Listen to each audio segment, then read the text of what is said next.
Break के बाद आप सभी का फिर से स्वागत है। उत्तरकाशी में कल की तैयारियों में शिवरात्रि के पर्व को शांतिपूर्ण ढंग से संपन्न करवाने के लिए वरिष्ठ पुलिस अधीक्षक अपहरण यदुवंशी द्वारा सभी थाना प्रभारियों को कल महाशिवरात्रि के पावन पर्व पर जलाभिषेक में भारी संख्या में आने वाले श्रद्धालुओं की भीड़ को देखते हुए विशेष सिक्योरिटी व ट्रैफिक को देखते हुए भारी पुलिस बल तैनात किए जाएंगे। और वहीं काशी विश्वनाथ उत्तरकाशी मंदिर को 1 टन फूल मालाओं से मंदिर प्रांगण को सजाने का कार्य चल रहा है।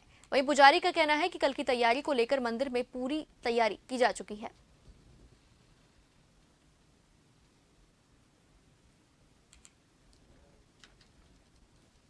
के दिन विशेष कार्यक्रम यहाँ पर होता है। क्यों शिव जी की बारात होती निकलती है। यहाँ पर जो कार्यक्रम जो होगा, शिव जी की बारात निकलेगी, नंदी के ऊपर सवारी होगी और पूरे आपके जो है पूरे बाजार में पूरे लेकर के इसकी यात्रा होगी। इस यात्रा में और शाम को कीर्तन भजन कार्यक्रम का होता है, संगीत प्रतियोगिता भी होती है और फिर रात्रि पर्यंत हालांकि बाहर बोर्ड लगा हुआ है, पढ़ लीजिए, लेकिन उसके यात्री पर्यंत 4 पहर की पूजा होती है। उत्तराखंड में अप्रैल महीने से 4 धाम यात्रा की शुरुआत हो जाएगी। इस बार 22 अप्रैल को गंगोत्री और यमुनोत्री धाम के कपाट खुलेंगे, तो वहीं 27 अप्रैल को बद्रीनाथ धाम के कपाट खोल दिए जाएंगे। महाशिवरात्रि के दिन बाबा केदारनाथ धाम के कपाट खुलने की तारीख भी तय हो जाएगी, यानी अप्रैल के अंतिम सप्ताह से उत्तराखंड में 4 धाम यात्रा शुरू हो जाएगी। प्रदेश के मुख्यमंत्री पुष्कर सिंह धामी ने 4 धाम यात्रा को लेकर कहा कि पूर्व में हुई 4 धाम यात्रा सरकार के लिए एक बहुत बड़ी चुनौती थी। यात्रा के दौरान दी जा रही सुविधा को लेकर लोगों के आए सुझावों पर काम किया जा रहा है।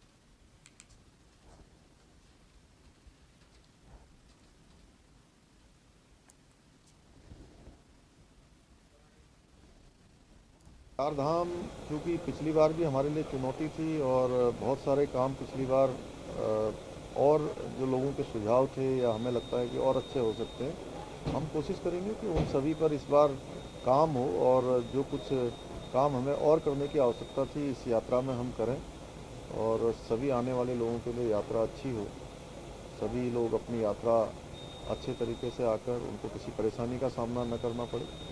और पिछले वर्ष बड़ी संख्या में यात्रियों की संख्या यहाँ जुटी है, लगभग 50 लाख के आसपास का जो आंकड़ा है। इस बार हमारे पास जो पहले से ही सूचनाएं आ रही हैं, ये आंकड़ा उससे भी अधिक जाने वाला है। कोटद्वार नजीबाबाद राष्ट्रीय राजमार्ग के सुदृढ़ीकरण को लेकर विधानसभा अध्यक्ष ऋतु खंडूड़ी ने केंद्रीय मंत्री नितिन गडकरी से संसद भवन में मुलाकात की। पौड़ी राष्ट्रीय राजमार्ग नेशनल हाईवे 534 कोटद्वार नजीबाबाद सड़क स्थिति की वजह से आने जाने वाले यात्रियों को काफी समय से बेहद दिक्कतों का सामना करना पड़ता है। सड़क में बड़े बड़े गड्ढे होने की वजह से आए दिन एक्सीडेंट की घटनाएं होती रहती हैं, जिसके लिए ऋतु खंडूड़ी ने कोटद्वार नजीबाबाद राष्ट्रीय राजमार्ग के चौड़ीकरण, NH 534 के बाईपास का निर्माण और जाफराबाद से 200 मीटर आगे की क्षतिग्रस्त पुलिया की मरम्मत के संबंध में विस्तृत चर्चा की, जिस पर केंद्रीय मंत्री गडकरी ने सहयोग का आश्वासन दिया।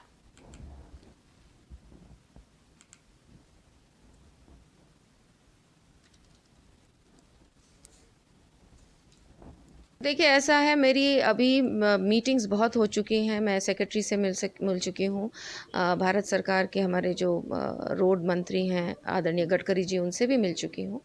और नजीबाबाद से जो हमारी कौड़िया तक बोआ खाल तक का NH है, ये पर हमें कौड़िया तक इस वक्त देखना है, जल्द होने जा रहा है। थोड़ी सी दिक्कत फॉरेस्ट को लेकर आई है, वो अब उस पर भी मैंने बातचीत पूरी दिल्ली तक कर ली है और मुझे पूरा विश्वास है कि उस पर जल्द से जल्द काम शुरू हो जाएगा।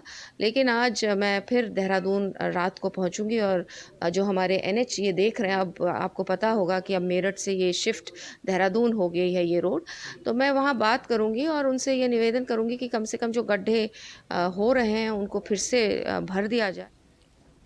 देहरादून में कांग्रेस मुख्यालय में राष्ट्रीय प्रवक्ता अभय दुबे ने प्रेस वार्ता की। इस दौरान प्रदेश उपाध्यक्ष संगठन, मुख्य प्रवक्ता सहित कई पदाधिकारी भी मौजूद रहे। राष्ट्रीय प्रवक्ता अभय दुबे ने कहा कि फरवरी 2016 में प्रधानमंत्री नरेंद्र मोदी ने किसानों की आमदनी दोगुनी करने का वादा किया था। आजादी के अमृतकाल में देश के 12 करोड़ लोगों के रोजगार छिन गए। केंद्र सरकार ने किसानों की आमदनी दोगुनी करने के बजाय अडानी की आमदनी को 100 गुना कर दिया है। प्रधानमंत्री नरेंद्र मोदी के वक्त और व्यवहार में अंतर है।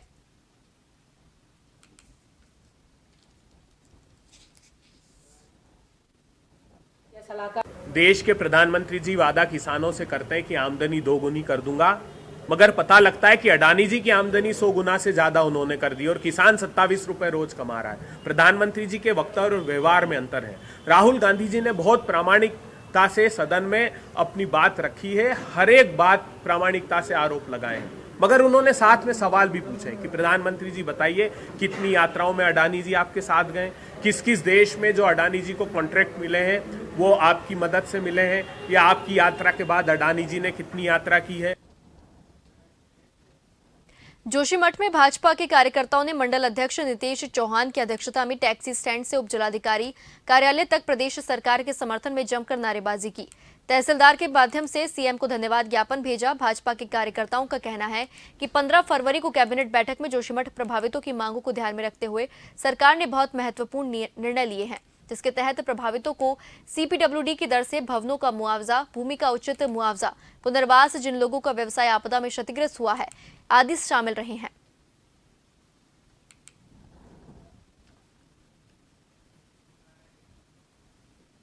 विस्थापितों के लिए भूमि संबंधी सबसे बड़ी बात तो यह है कि जो भवनों को रेट दिए जाएंगे उसी पर डीओडी का रेट दिए जाएंगे। ये सबसे बात बड़ी अच्छी बात है। और जिस दिन जनता से मुलाकात की थी, मुख्यमंत्री जी ने कहा था सीपीडब्ल्यूडी के रेट मिलेंगे। मैं समझ सकता हूँ कि अभी हमारे भूमि के रेट तय होने और लोगों का किसी प्रकार का ये बहुत अच्छा प्रस्ताव जो सरकार ने हमको दिया, बहुत अच्छा प्रस्ताव दिया। हमको यहाँ की जनता बहुत खुशी रूप से इसको स्वीकार कर रही है। जिले के विकासखंड सभागार सियालदे में क्षेत्र पंचायत की बैठक का आयोजन हुआ। बैठक की अध्यक्षता प्रमुख करिश्मा टमटा ने की। बैठक में लोक निर्माण, विद्युत, स्वास्थ्य, शिक्षा, पेयजल, बाल विकास, सिंचाई, पशुपालन, सहकारिता, राजस्व, ग्राम विकास, मनरेगा, वन विभाग पर चर्चा की गई। बैठक में सल्ट विधायक महेश जीना ने विभागीय अधिकारियों और कर्मचारियों को क्षेत्र में रहकर विकास कार्यों को गंभीरता से करने के निर्देश दिए। सूरज मेहरा ने केहड़गा व मोटर पुल का भी मुद्दा उठाया, जिस पर विभाग ने बताया कि पुल का टेंडर हो चुका है।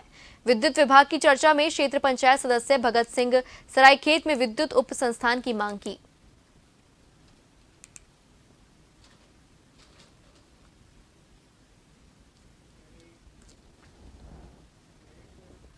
हेमवती नंदन बहुगुड़ा राजकीय स्नातकोत्तर महाविद्यालय में छात्र संघ के नवनिर्वाचित पदाधिकारियों का शपथ ग्रहण समारोह का भव्य आयोजन हुआ।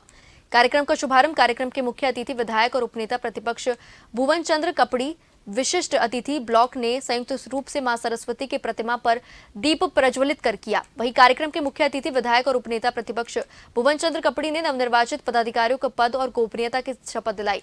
कार्यक्रम उपस्थित सभी अतिथियों की बैच से अलंकृत कर उनका सम्मान किया गया।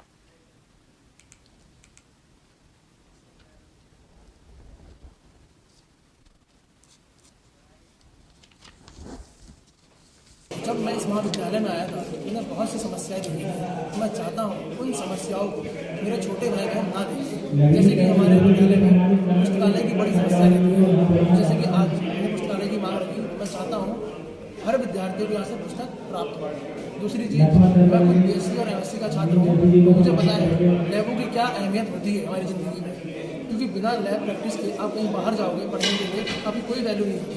मैं चाहता हूँ कि हमारे महाविद्यालय में 3-4 लैबें हैं, zoology, botany, chemistry, physics, math, सारी लैबें हैं, उनकी स्थिति को सही। छात्र युग निर्माता है। इन्हीं छात्रों के कंधों पर आने वाले हमारे प्रदेश का और देश का भविष्य है।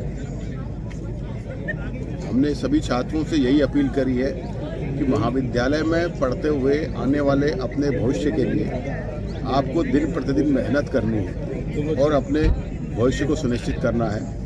महाविद्यालय का ये समय अपने भविष्य का और राज्य और राष्ट्र के भविष्य के। रुड़की के लिब्बरहेड़ी उत्तम शुगर मिल के 7 कर्मचारियों पर इंगित पर्ची पर फर्जी तरीके से हस्ताक्षर कर टोकन प्राप्त करने का मामला प्रकाश में आया। वहीं इसके अलावा एक किसान के ट्रैक्टर ट्रोली का 2 बार तौलकर मिल के साथ धोखाधड़ी करने का भी मामला प्रकाश में आया है। यहां तक कि इन कर्मचारियों के द्वारा मिल की फर्जी पर्ची बनाकर किसानों को गन्ना भी फर्जी तरीके से तोला गया और गन्ने से भरी उस ट्रोली का दोबारा से तोलकर भी कागजों में दिखा दिया गया। मामले में मिल के सुरक्षा अधिकारी पुष्पेंद्र सिंह ने उत्तम शुगर मिल के सुपरवाइजर समेत 7 लोगों के विरुद्ध मुकदमा दर्ज कराया है।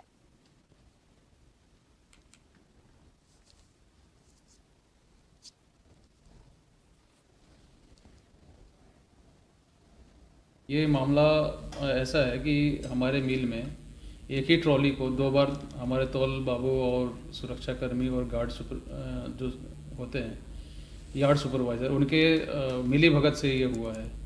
तो किसानों से ये पर्ची अरेंज किया है किसी तरह से, और एक जो ओरिजिनली ट्रॉली थी लीलावती की, उसके साथ साथ गलत पर्ची दिलशाद मोहम्मद मुस्तफ़ा की थी, उसको भी इन्होंने ट्रॉली को आगे पीछे करके 2 ट्रॉलियों का तौल किया इन्होंने, जिसमें एक फर्जी था और एक ओरिजिनली था।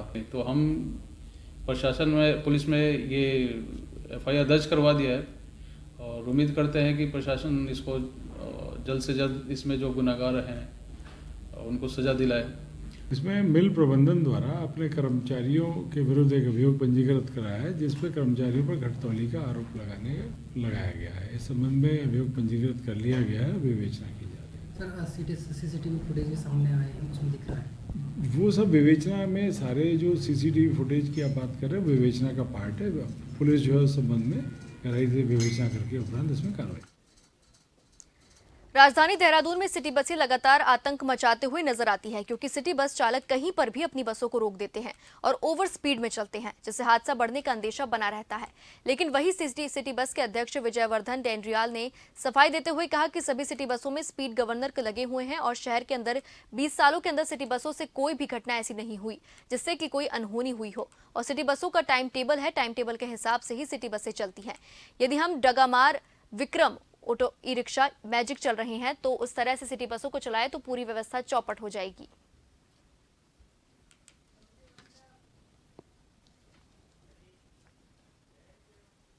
इन्हीं सब खबरों के साथ फिलहाल के लिए